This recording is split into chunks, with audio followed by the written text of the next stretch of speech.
আমাদের নবীর আগের নবী হচ্ছেন হজরতে ঈসা আলাইহিস সালাতু ওয়াস সালাম। কে? ঈসা আলাইহিস সালাম। তো ওনার থেকে নিয়ে হুজুর আকরাম সাল্লাল্লাহু আলাইহি সাল্লাম পর্যন্ত 570 বছর পার্থক্য। কত? 570 বছর। এই 570 বছর নবী নাম থেকে গিয়ে বসে আগে, এটাই তো ধারণা নাকি?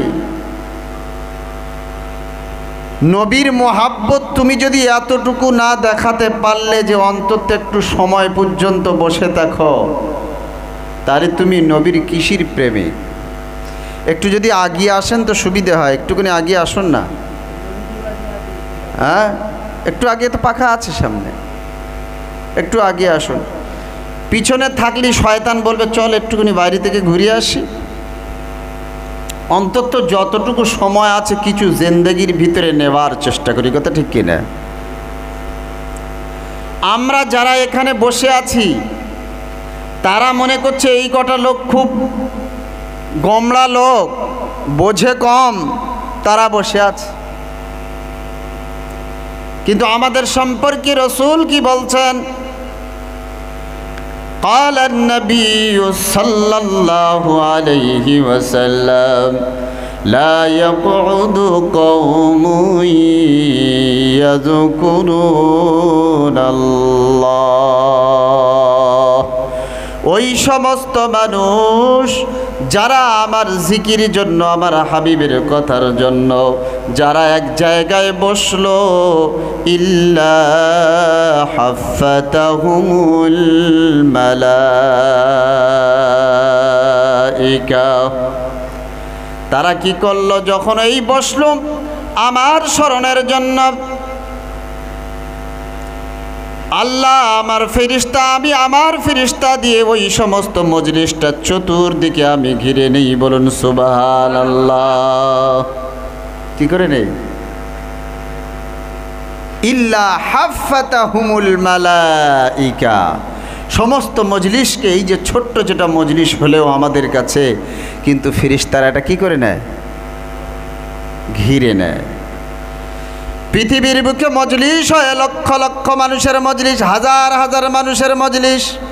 সেই মজলিসে আল্লাহ রব্বুল আলামিনের কোনো ওয়াদা নাই। যদি আল্লাহর জিকির যদি না হয় সেখানে, যদি আল্লাহর জিকির হয় তাহলে সেখানে আল্লাহ পাকের ওয়াদা আছে, নচেত ওয়াদা নাই। কিন্তু মজলিস যত ছোট হোক আর আল্লাহর জিকির যদি হয়, আল্লাহ পড়েন, আল্লাহ রব্বুল আলামিন বলেন ইল্লা হাফাতাহুমুল মালাইকা, আমার রহমতের ফেরেশতা ওই মজলিসটা চতুর্দিকে ঘুরে নেয়। ওয়া নাযালাত আলাইহিমুস সাকিনাহ, আল্লাহর রহমত ওই গ্রামের উপরে, ওই মানুষ যারা বসে থাকলো তাদের উপরে বর্ষিত হয়। ওয়াগাশিয়াতাহুমুর রাহমা, আর আমার রহমত তাদের চতুর্দিক থেকে ঢেকে নেয়। তাদের কোনো বিপদ আপদ থেকে আমি আল্লাহ সমস্ত দিক থেকে হেফাজত করি। আমি এমন ফেরেশতা তাদের পিছনে লাগিয়ে দেই। ওয়াগাশিয়াতাহুমুর রাহমা, আর ওয়ানাজালাত আলাইহিমুস সাকিনা, আল্লাহর রহমত তাদের উপরে বর্ষিত হয়। শুধু এতটুকু করে আল্লাহ ছেড়ে দেন না, ওয়া যাকারাহুমুল্লাহু ফীমা ইনদাহ, আমরা এই কজন যারা বসে আছি, কেউ ব্যবসায়ী, কেউ চাষি, কেউ ঠেলাওয়ালা, কেউ রিকশাওয়ালা, কেউ কৃষিজীবী, কেউ সাধারণ মানুষ, আল্লাহ রব্বুল আলামিন তার কুদরতি রহমতের চাদরে, আল্লাহ রব্বুল আলামিন আমাদের এই কজন মানুষের কথাগুলো ওয়া যাকারাহুমুল্লাহু ফীমা ইনদাহ, আল্লাহর আরশের কাছে যত ফেরেশতা আছেন সেই সমস্ত ফেরেশতাদের সামনে এই কটা গুনাহগারের কথা আল্লাহ আলোচনা করেন। সুবহানাল্লাহ বলবেন না? আমার আপনার মতন গুনাহগারের কথা আল্লাহর আরশ কোথায় আর ফিরে আছে, ওদের তো আর কোনো কাজবাজ নাই। কথা ঠিক না ভুল? আল্লাহ রাব্বুল আলামিন এই মজলিস যখন শেষ হয়ে যায়, যাওয়ার পরে তিনি ইন্নাল্লাহা আলা কুল্লি শাইইন কাদির, তিনি সব কিছু জাননেওয়ালা হওয়া সত্ত্বেও ফেরেশতাদের জিজ্ঞাসা করে তোমরা কোথায় থেকে আসছো? ফেরেশতারা বলেন আল্লাহ, ওই বকুলতলা গ্রামের একটা মাদ্রাসা ছিল, ওই মাদ্রাসায় একটা দ্বীনি প্রোগ্রাম হচ্ছিল, ওই প্রোগ্রাম থেকে আসলাম। আল্লাহ রাব্বুল আলামিন বললেন ওখানে কি আলোচনা হয়? আল্লাহ পাকের ফেরেশতারা বলেন আল্লাহ জান্নাত জাহান্নামের কথা আলোচনা হয়। আল্লাহ রাব্বুল আলামিন ফেরেশতাদের বলেন আমার বান্দারা কি চায়? ওগো আল্লাহ, তোমার ওই গুনাহগার বান্দারা ওগো আল্লাহ জান্নাতের আশা করে আর জাহান্নামের ভয় করে। আল্লাহ পাক জিজ্ঞাসা করবেন ও আমার রহমতের ফেরেশতারা তোমরা কও আমার ওই বান্দারা কি জাহান্নাম দেখেছে নাকি? ফেরেশতারা বলবে মাবুদ না না না, তাদের চর্মচোখে তোমার জাহান্নাম দেখে নাই। আল্লাহ পাক বলবেন যদি তারা জাহান্নাম দেখতো অবস্থাটা কেমন হতো? ফেরেশতারা বলবেন মাবুদ যদি তারা তাদের চোখে জাহান্নামটা দেখতো রে মাবুদ, জিন্দেগিতে তারা গুনাহ করতো না। ওগো আমার ফেরেশতা আর কি চায়? ওগো আল্লাহ তারা জান্নাতের আশা করে, তারা কি জান্নাত দেখেছেনি? আল্লাহ পাকের ফেরেশতা বলবেন না না না, তারা জান্নাত দেখে নাই। তারা যদি জান্নাত দেখতো ফেরেশতারা বলতো মাবুদ তাহলে তারা মাটি থেকে আর সিজদা তুলতো না। আল্লাহ পাক রব্বুল আলামিন বলেন তারা না দেখে যদি এতটা আমার উপরে ভরসা করে, ওগো আমার ফেরেশতারা তোমরা সাক্ষী থাকবা ওই সমস্ত মানুষ যারা এসছে, যারা এইরকম মজলিসে এসছে, আমি আল্লাহ তাদের পিছনের যাবতীয় সগীরা গুনাহগুলোকে মাফ করে দিলাম। আমি তাদের সমস্ত সগীরা গুনাহকে আমি আল্লাহ মাফ করে দিলাম। এ মজলিস এত দামি মজলিস, কিন্তু দুর্ভাগ্য এই সমস্ত মানুষদের যারা এখনো পর্যন্ত বাইরে আছে। যাই বা হোক, আজকের এই মাহফিল হচ্ছে সিরাতুন নবী, বিশ্ব নবী আল্লাহ রাব্বুল আলামিন পৃথিবীর বুকে কত নবী পাঠিয়েছেন? 1,24,000 অথবা 2,24,000 পয়গম্বর আল্লাহ রাব্বুল আলামিন দুনিয়ার বুকে আমাদের হেদায়েতের জন্য পাঠিয়েছেন। কিসের জন্য?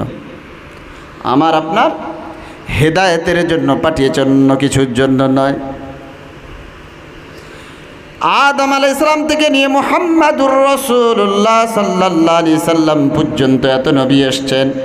প্রত্যেক নবীর কাজ ছিল তার প্রত্যেকের কওমের কাছে গিয়ে আল্লাহর পরিচয় করিয়ে দেখা, তোমরা আল্লাহকে মেনে নাও, আল্লাহর উপরে ঈমান আনো, তোমরা কামিয়াবি হয়ে যাবে। এটাই তো দাওয়াত নাকি? নাকি নবীদের কাজ এটাই তো? আদম আলাইহিস সালাম আসলেন, আল্লাহ পাক ঘোষণা করলেন তোমার কালমা হচ্ছে লা ইলাহা ইল্লাল্লাহু আদম সফিউল্লাহ। ইব্রাহিম আসলেন, আল্লাহ পাক বললেন লা ইলাহা ইল্লাল্লাহু ইব্রাহিম খলিলুল্লাহ।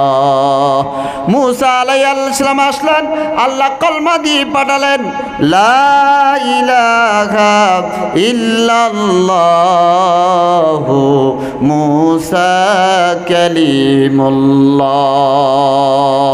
হযরতে ইউসুফ আসলেন, আল্লাহ পাক বললেন লা ইলাহা ইল্লাল্লাহু ইউসুফ নবী আল্লাহ। হযরতে ঈসা আসলেন, আল্লাহ পাক পল্লবে বললেন ওগো ঈসা লা ইলাহা ইল্লাল্লাহু ঈসা রূহুল্লাহ।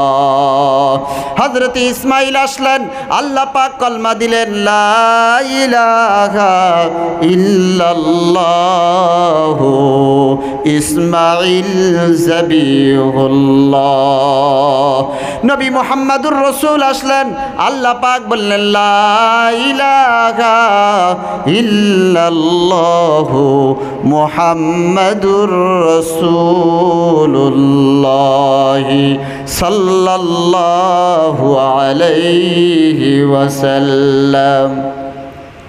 প্রত্যেক নবীকে আল্লাহ পাক কলমা দিয়ে পাঠালেন, যাও কোনো ইলাহ নাই, একমাত্র ইলাহকে আল্লাহ। মুসলমানের এটাই পরিচয় তো নেই। আমরা দুনিয়ায় কারোর কাছে মাথা নত করি না, একমাত্র মাথা নত করি কার কাছে? আল্লাহর কাছে। পৃথিবী একদিকে হয়ে গেলেও মুসলমান কারোর কাছে মাথা নত করবে না একমাত্র আল্লাহ ছাড়া। তো আল্লাহ সমস্ত নবীকে দিয়ে এই দাওয়াত দিয়ে পাঠালেন, যাও তোমার উম্মতের কাছে এই দাওয়াত দাও, এক আল্লাহকে যেন তারা মেনে নেয়।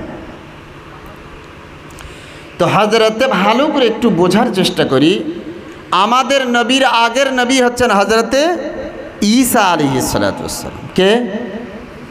ঈসা আলাইহিস সালাম। তো ওনার থেকে নিয়ে হুজুর আকরাম সাল্লাল্লাহু আলাইহি সাল্লাম পর্যন্ত 570 বছর পার্থক্য। কত? 570 বছর। এই 570 বছর নবী না আসার কারণে বর্তমান সময় যদি আমাদের কাছে কোনো আউলামায়ে হাক্কানি যদি না থাকে, তো আমাদের দাড়ি রাখা, মাথায় টুপি রাখা সম্ভব হবে না। তারা যখন দিনের দাওয়াত, দিনের কথা বলবে না, নামাজের কথা বলবে না, তো আমরা আর করব? সম্ভব নয়।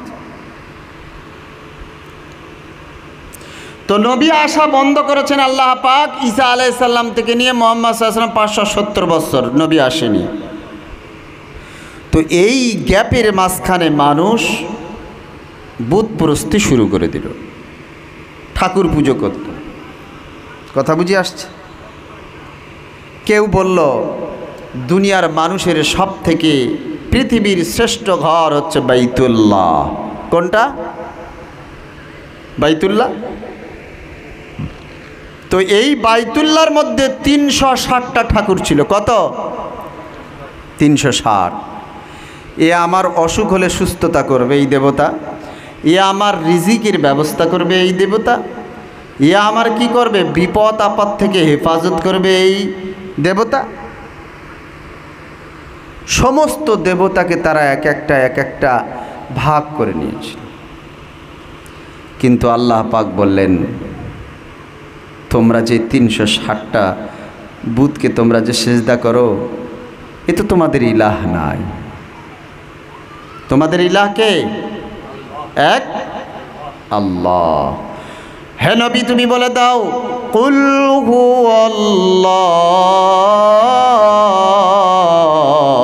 হুয়াল্লাহু আহাদ। হে নবী আপনি বলে দেন তোমাদের রব হচ্ছে এক আল্লাহ, আল্লাহুস সামাদ। তোমাদের এই আল্লাহ হচ্ছে পাক এবং পবিত্র। হে নবী তুমি বলে দাও আল্লাহ এক। এমন দুনিয়া ছেয়ে গেল, বুত পূজায় ছেয়ে গেল। কেন দুনিয়া ছাড়লো? কেন?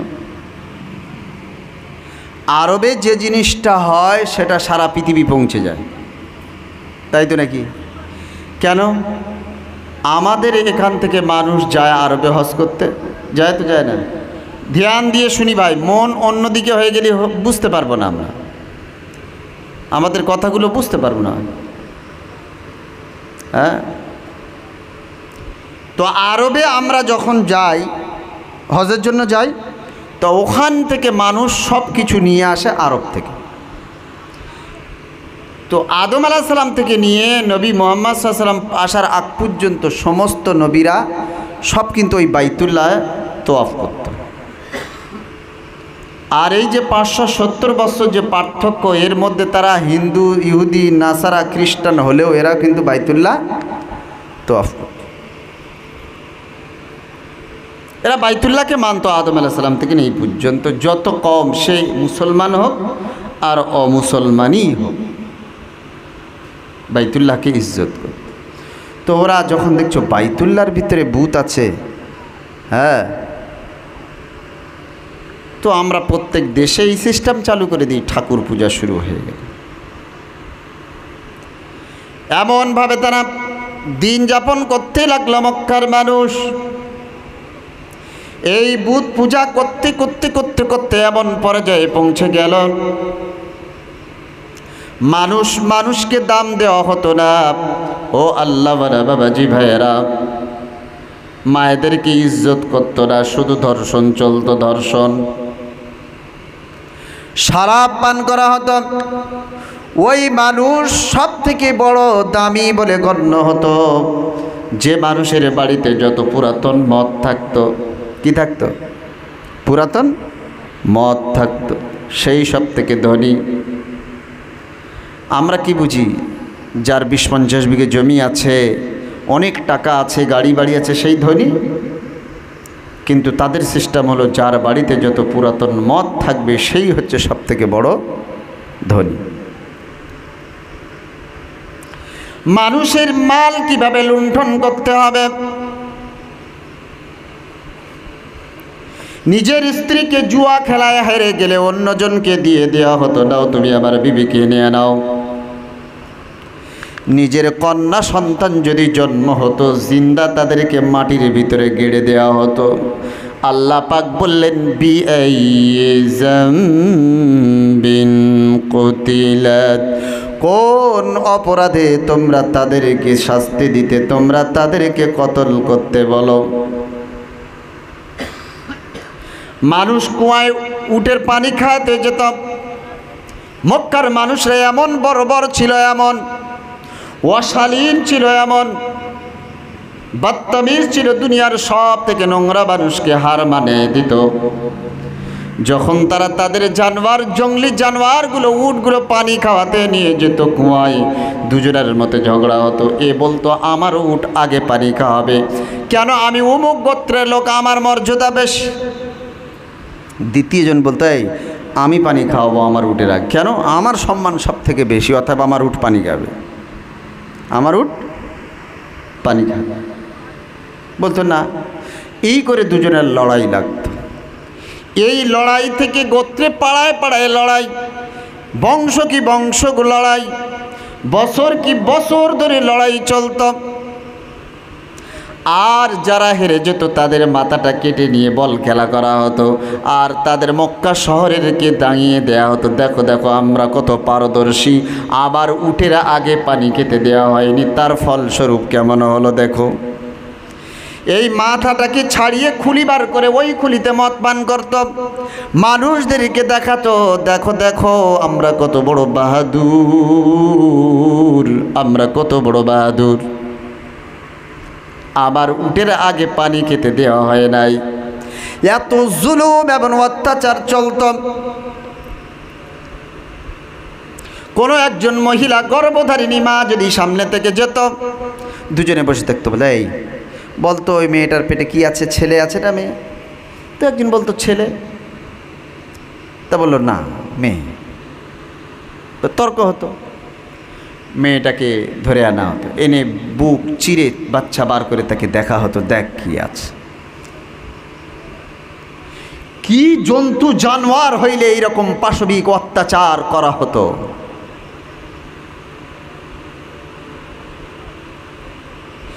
এই রকম যখন পুরো মক্কা যখন এই রকম বর্বর চলতে শুরু হলো, জুলুম যখন এই মক্কার মানুষের জুলুমের কারণে আল্লাহর আসমান পর্যন্ত, আরশ পর্যন্ত কেঁপে যেত, আল্লাহ রব্বুল আলামিন বললেন, না না আর দেরি করব না, ওয়ামা আরসালনাকা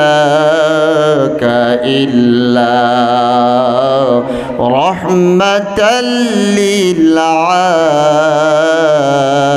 আলামিন।